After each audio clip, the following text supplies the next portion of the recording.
many people around you are carrying oil that you need, but you will never receive it because you reject them? Here's what familiarity does. It seeks to negate and overlook the call on someone because of how you feel towards them for whatever reason. Some of you can't see others around you in the church be used by God, or in your job get promotion because what you think you know about them. You say stuff like, don't forget I knew them since. You say stuff like, I knew them before the pulpit.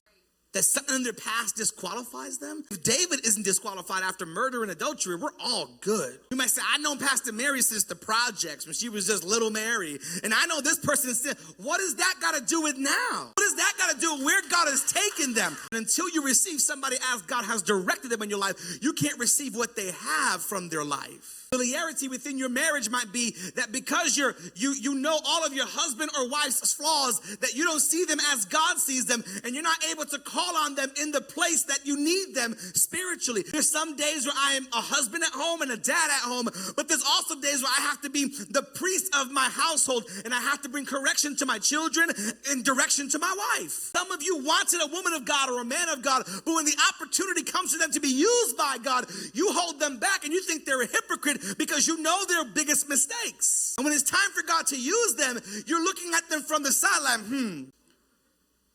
You just cussed me out 3 days ago, but now you're singing worship? And while there are levels of truth to what we're saying, there's truly a dishonor to what we're doing. And we're saying, I'm too familiar with you to receive the word God's given you, and I can't receive it. Familiarity breeds contempt, and it is contempt. Just because you know somebody's flaws or weaknesses doesn't mean that you know so much about them that you can't let God use them. Husbands and wives, just because you know the issues of your spouse does not mean that God cannot use them. Your job is to be a helpmate, not a hindermate. To be someone who offers assistance to the call of God on their life, who covers them and loves them and prays for their weaknesses. You are supposed to magnify their strengths and minimize their weaknesses, but many people choose to maximize their weaknesses and minimize the strengths of their spouse. There are members of the church who are carrying a calling, but because you don't like them, you can't receive what they have on their life. You can't hear them. You can't watch them be used by God. You make account of them. You talk about them and you think you know them because you go far back with them. But God's saying to you, that's familiarity. Where there is familiarity, there will be a rejecting of the work of God in people's life.